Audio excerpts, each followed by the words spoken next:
Hello everyone, welcome to another video in the preparation of MRCM. Today we'll be starting with physiology. There will be 5 videos again, just like anatomy, and depending on the response, I will be recording more videos further. So,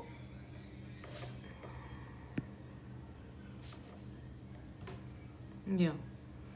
So today is physiology, day 1. What are we going to do today? We are going to start with renal physiology, okay? So my aim is to at least be able to complete like 30% of renal physiology today. It's very vast. This class is going to be slightly longer as compared to the other previous classes. Let's start without wasting any much time. So the first topic here is the acid-base balance. The acid-base balance, right? Acid-base balance. Normal pH that the RCM glossary has is 7.35 to 7.45. That is the globally accepted range of the pH. Acidosis is anything less than 7.35. Alkalosis is anything more than 7.45. Alkalosis. I hope that much is clear. Now we need to understand, we need to write a few things that I've written down already because this may be asked in question. pH is equal to negative of log to the base 10 of the H plus ion concentration. So whenever there is negative log, the relation is inversely proportional. I mean to say, if the H plus this square bracket means concentration, okay? So whenever we are talking about the concentration, if the concentration of H plus is more, it means that the medium is acidic, and if the medium is acidic, this means that the pH is low. So basically this is an inverse relation between the H plus concentration and the pH, right? Now, how much H plus is produced in body daily? This is a question that has been asked. So 60 millimoles of H plus is produced daily by our body. Produced daily, out of which maximum is buffered, means it is neutralized by who? By the bicarbonate, right? How it does, we'll see it in the next slide. So see, what happens is H plus bicarb is HCO3 minus. This becomes H2CO3. H2CO3 is what? Carbonic acid. This gets irreversible, this is a reversible reaction. It gets converted to water plus carbon dioxide. This gets secreted out in the lungs, and this one is just water by the kidneys, or maybe not excreted at all. Matters, right? So this is how the acid in our body is usually taken care of, right? Do you understand this? Now see, the pH control. We need to understand that the modes of pH control are 4, out of which the first one we need to know is our respiratory system. So respiratory system controls pH by which mechanism? By controlling the carbon dioxide. Now you tell me, if carbon dioxide levels are more, then this reaction will start to go backwards. So it will form more carbonic acid and it will form more H plus. This means what? That if carbon dioxide concentration is more, it means that there is more acidosis. What will body do? Body will start to wash out this carbon dioxide, which is known as the hyperventilation. All of us are aware of all of this thing. This is just a revision.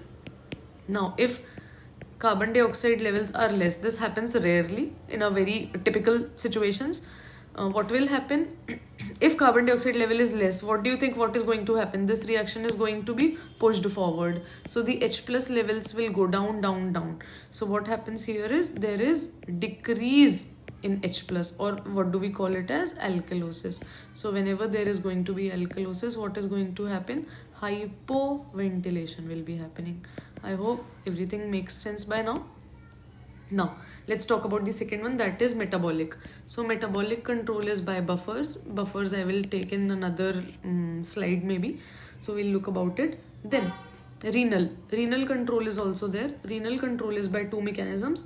One is that what it does increases H plus excretion in the urine.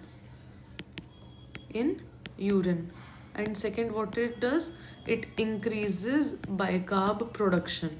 How it does, that is also for another day, but just remember these 2 points. This may be asked in MCQ as separate options, right? Then fourth is the potassium exchange. Fourth mechanism of buffer. See, pH control I was talking. This is the first one, that is respiratory. Second is metabolic, that is through buffer like phosphate buffer, if you remember. Then we have this protein buffer. Then we have, there are many buffers, right, in our body. Ammonia buffer, NH4 plus. So these are metabolic. Then third one is the renal one, and then fourth one is the potassium exchange. So what happens is, in potassium exchange, when there is acidosis, see, understand, if there is acidosis, what happens in blood? The concentration of H plus is higher. What does the body want to do? The body wants to reduce this H plus from the blood. What can it do? It can either remove it or transfer it from blood into another place, right?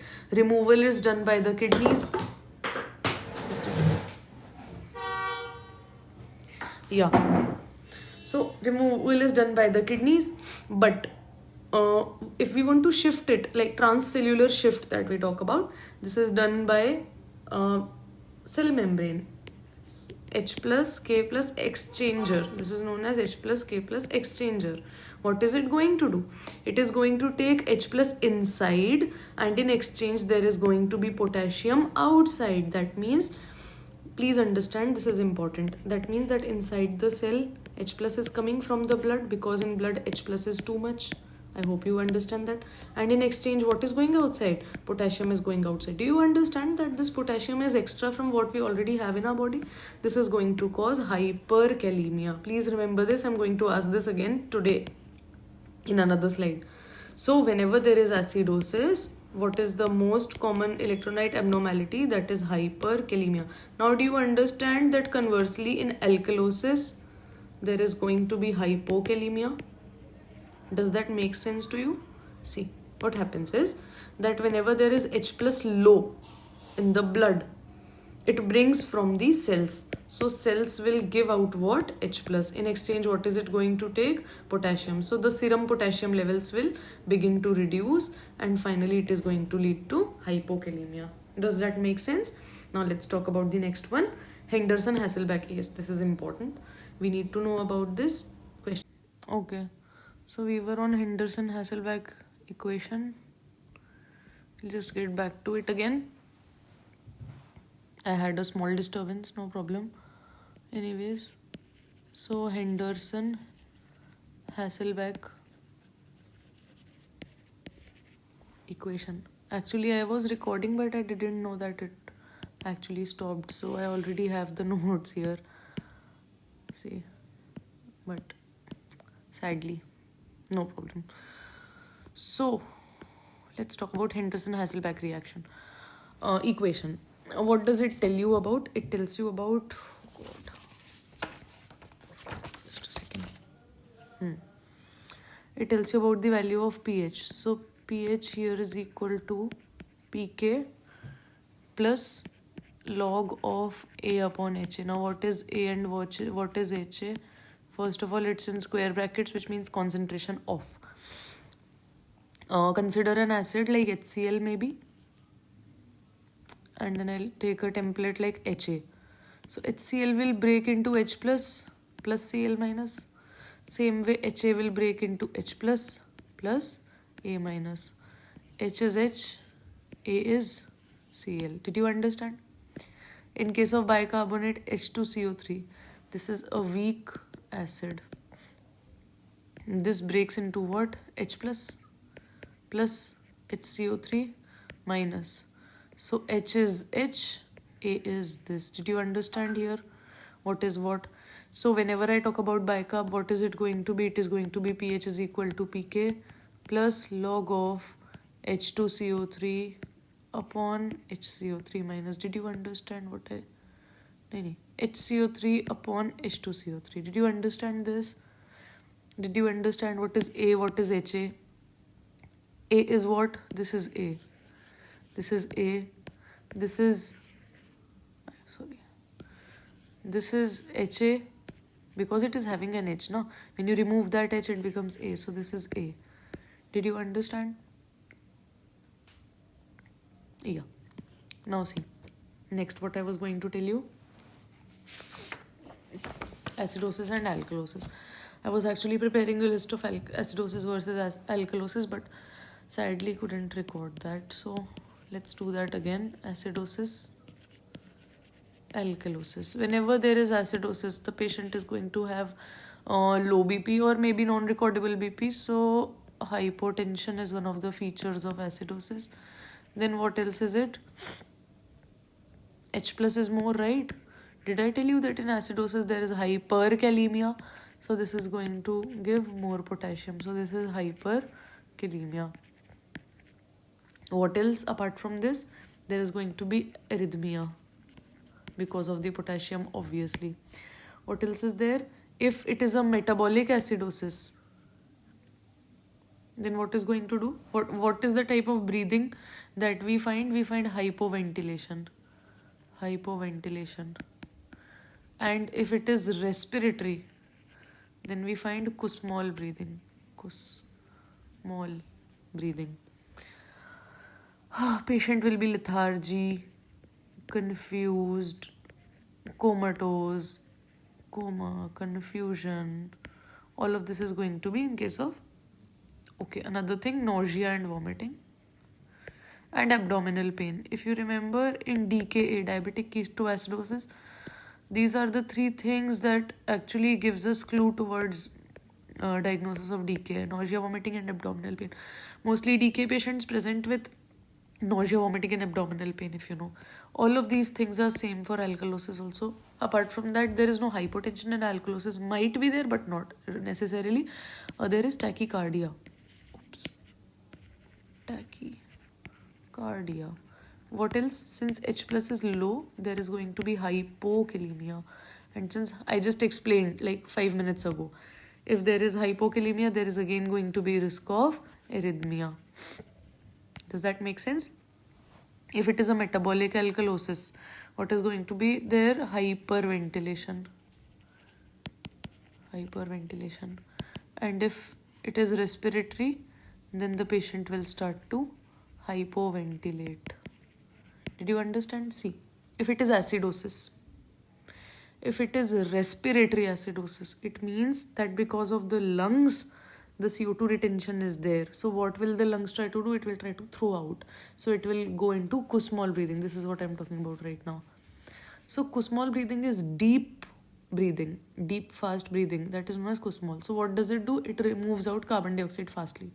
But if acidosis is metabolic, then what is going to happen? Hypoventilation. Coming to alkalosis, if metabolic alkalosis is there, then what happens? Hyperventilation. And if respiratory alkalosis is there, then hypoventilation. Because respiratory alkalosis means what? There is a lot of loss of carbon dioxide, right? So what the body tries to retain it. Do you understand? Now, let's talk about respiratory acidosis. Respiratory acidosis. Respiratory acidosis will occur in all conditions where you can imagine that the patient is hyperventilating, taking very fast breath, right? What is it? It is bronchial asthma. Do you understand? It's easy. What else? COPD, chronic obstructive pulmonary disorder. What else? Pulmonary edema. Please remember, pulmonary edema. What else? CNS depression. CNS depression, how will it cause respiratory acidosis? The respiratory center, when it is depressed, patient is retaining carbon dioxide, and when patient is retaining carbon dioxide is going to cause increase H plus later on. You remember this, right? H2CO3, H2O plus CO2. So this comes back also, and then this can go to H plus HCO3 minus. I hope you understand this part, right? Then CNS depression is also caused by what? Opioids. So opioids, benzodiazepine toxicity, all of these can cause respiratory acidosis. Okay. Now talking about respiratory alkalosis. All the conditions where there is so much of hyperventilation that it gets washed out. That is like Hyperventilation and anxiety, very, very, very frequently seen in the ER. Very frequently seen. PE, pulmonary embolism. If you know enough, you know that the V by Q ratio becomes infinity here. What else? Okay, stroke, subarachnoid hemorrhage. These two causes hyperventilation because this is a kind of a reflex, you will tell me later, which causes decrease in the intracranial pressure. You will read and tell me about it, okay? I know, you will tell me.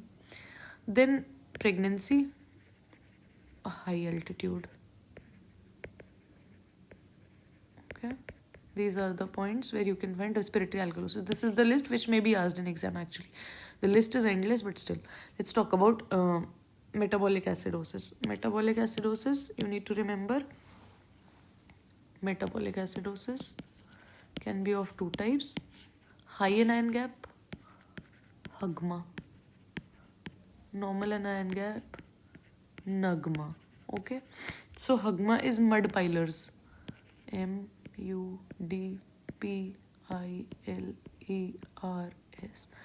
Mud pilers. M is methanol, E is ethanol. This is how I remember. Ethanol.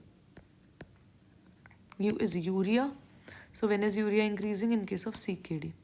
D is DKA. DKA. P is what? Paracetamol. I is iron. Isoniazide. Yeah, I saw a question the other day. Patient has been started on ATT and he has metabolic acidosis. Which drug is responsible? So that is isoniazide, right? Then L is what? Lactic acidosis. Lactic acidosis. There was another question where they told that a newly diagnosed diabetic patient has HAGMA. So which drug is attributed to HAGMA in a diabetic patient? See, you can say that it can be DKA, right? But the question is that which drug can be attributed. If it is a newly diagnosed patient, then this is attributed to metformin. It is a rare side effect, but if question is asked, it is asked in this way, right? Then what else? Ethanol rhabdomyolysis. Rhabdomyolysis. And then S is what? Salicylates.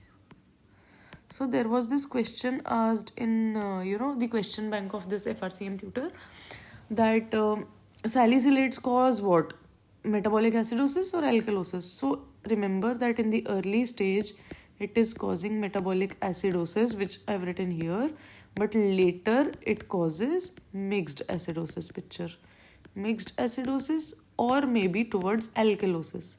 So it has most respiratory and metabolic component plus acidotic and alkalotic component also. Irritating.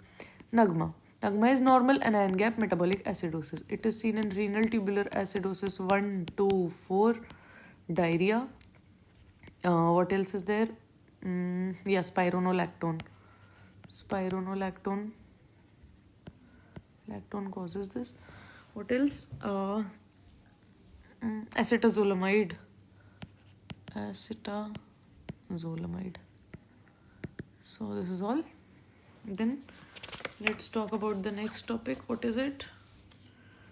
Calcium balance. Let's discuss calcium balance.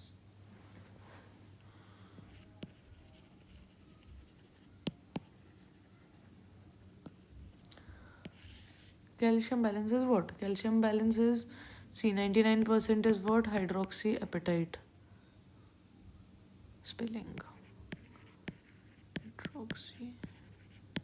Hydroxyapatite. Then see, we know the normal level of calcium is 9 to 11, but in RCM syllabus it is 2.2 to 2.6, or somewhere it might be written 2.1 to 2.5 millimole because they talk about in millimoles. So this is what you need to remember here extra. Formula for corrected calcium has been asked. So the formula for corrected calcium is total calcium plus 0.02 into 40 minus serum albumin levels. This is how it is. Okay. See, whenever the calcium reaches the kidney, calcium is freely filtered outside, which means that whatever amount of calcium reaches the kidney, it is reaching into the urine also, and it has a tendency to get lost. So what happens is it gets passively reabsorbed where? In the PCT, in the thick ascending loop of Henle, but still almost 10% remains. It is unable to get reabsorbed. So regarding that 10% is all the bhasad, is all the irritation. So the 10% that is absorbed in the DCT, distal convoluted tubule, is by the virtue of PTH, parathormone. So what does parathormone do? It acts on two channels. See, this is the cell. This is the lumen. Lumen means what? Urine. This is the future urine. Okay, and this is the interstitial. This is the cell. This is the interstitial space, and then this is the body. Do you understand? So calcium will come from here to here, and then from here into the body. Do you understand? This is a bridge, the luminal cell. So this membrane is known as the apical membrane, and this membrane is known as the basolateral membrane because it is towards the basement membrane. So basolateral membrane. Now what happens is that on the basolateral membrane, there is calcium ATPase. This is activated by the parathormone. And on the apical membrane, there is this exchanger. I think I've written it somewhere, but I kind of... Yeah, sodium, calcium antipode. This is the channel which is present there, right? So from the apical membrane, it is coming inside. Matlab from the urine, it is coming back into the blood by sodium calcium antipode, and from there into the body, it is coming by calcium ATPase in the basolateral membrane. Did you understand? So this calcium ATPase is activated by the parathormone plus by vitamin D3. Okay, but this one is not activated by anyone. Sodium calcium antipode. Okay, do you understand this thing? So this is all about the 10% which the kidney was unable to absorb through PCT and loop of Henle. So it gets absorbed by DCT in the presence of parathormone and vitamin D3. This was all about it. Then yeah, that is all about the calcium balance. Next topic is going to be control of plasma osmolarity. This is what we are going to take in the next video. I am aiming to complete just the renal part. If everything goes as expected, then we might be able to complete a smaller part of the physiology also. But as of now, I have not thought about it. So that is all for today. See you in the next video.